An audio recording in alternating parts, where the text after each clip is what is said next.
سیرت خاتم الانبیاء، آپ صلی اللہ علیہ وسلم کے اخلاق، خصائل و معجزات۔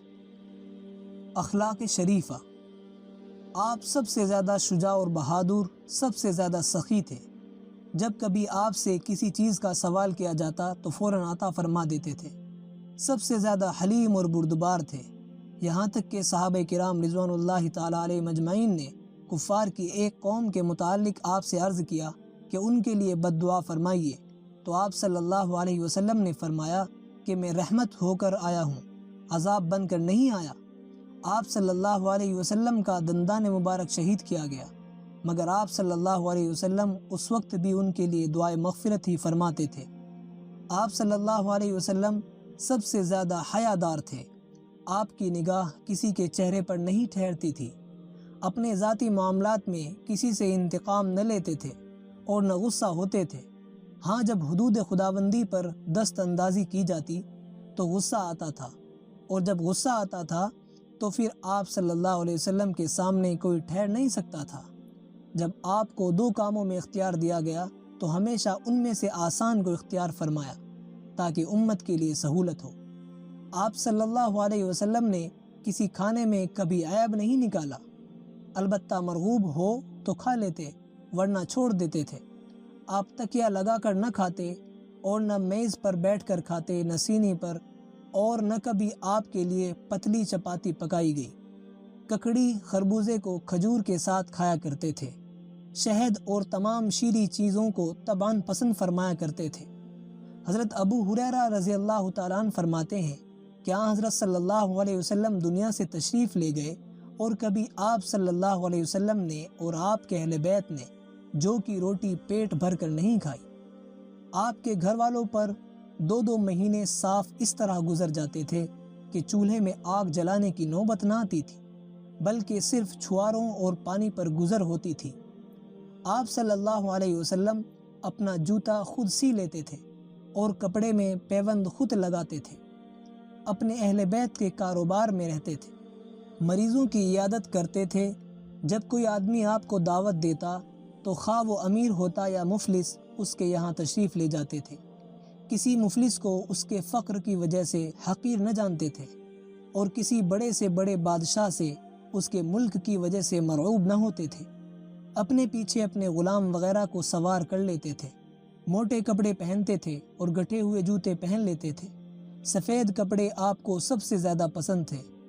کثرت سے اللہ تعالیٰ کا ذکر فرماتے اور بیکار باتوں سے اجتناب فرماتے تھے۔ نماز کو طویل اور خطبے کو مختصر پڑھتے تھے۔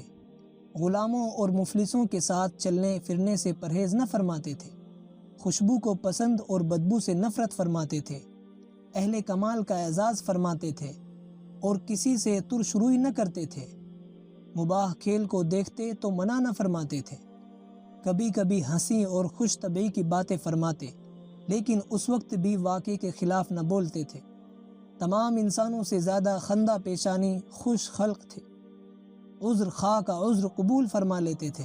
حضرت عائشہ رضی اللہ تعالیٰ عنہ فرماتی ہیں کہ آپ کا خلق قرآن مجید تھا، یعنی جس چیز کو قرآن پسند کرتا اس کو آپ بھی پسند فرماتے، اور جس کو قرآن پسند نہ کرتا تھا اس کو آپ بھی ناپسند فرماتے تھے۔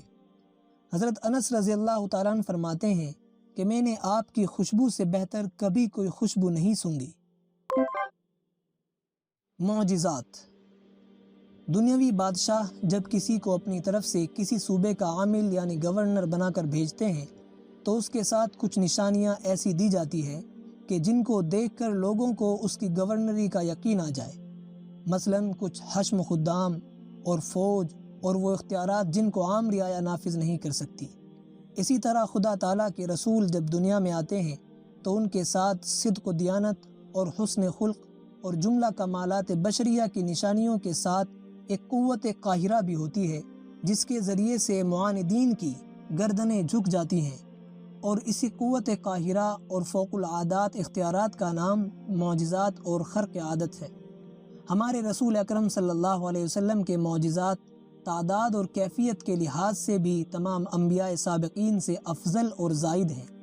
پہلے انبیاء علیہم السلام کے معجزات ان کی مقدس ہستیوں تک محدود تھے، اور آپ صلی اللہ علیہ وسلم کا معجزہ قرآن آج بھی ہر مسلمان کے ہاتھ میں ہے، جس کے مقابلے میں دنیا کی ساری قومیں اور جن و انس عاجز ہیں۔ اس کے علاوہ چاند کے 2 ٹکڑے کر دینا، انگلیوں سے پانی جاری ہونا، کنکروں کا تسبیح پڑھنا، لکڑی کے ستون کا رونا، درختوں کا آپ کو سلام کرنا، درختوں کو بلانا اور ان کا آ جانا، ہزاروں پیشین گوئیوں کا آفتاب کی طرح صادق ہونا، وغیرہ وغیرہ۔ ہزاروں معجزات ہیں جو نہ صرف آیات اور صحیح احادیث میں وارد ہیں بلکہ بہت سے کفار کی شہادت سے بھی ثابت ہیں، جن کو علماء متقدمین و متاخرین نے مستقل تصنیفوں میں ثابت کیا ہے۔ علامہ سیوطی رحمۃ اللہ علیہ کی خصائص کبریٰ اور متاخرین میں رسالہ الکلام المبین اردو اسی مضمون میں لکھے گئے ہیں، مگر اس مختصر رسالے میں ان کی تفصیل کی گنجائش نہیں، اس لیے اسی قدر پر اکتفا کیا جاتا ہے۔ والحمد للہ رب العالمین، مولایا صلی وسلم دائما ابدا علی حبیبک خیر الخلق کلہم، وآخر دعوانا ان الحمد للہ رب العالمین۔ بندہ محمد شفیع دیوبندی غفر لہ ولوالدیہ، 17 رجب المرجب 1343 ہجری۔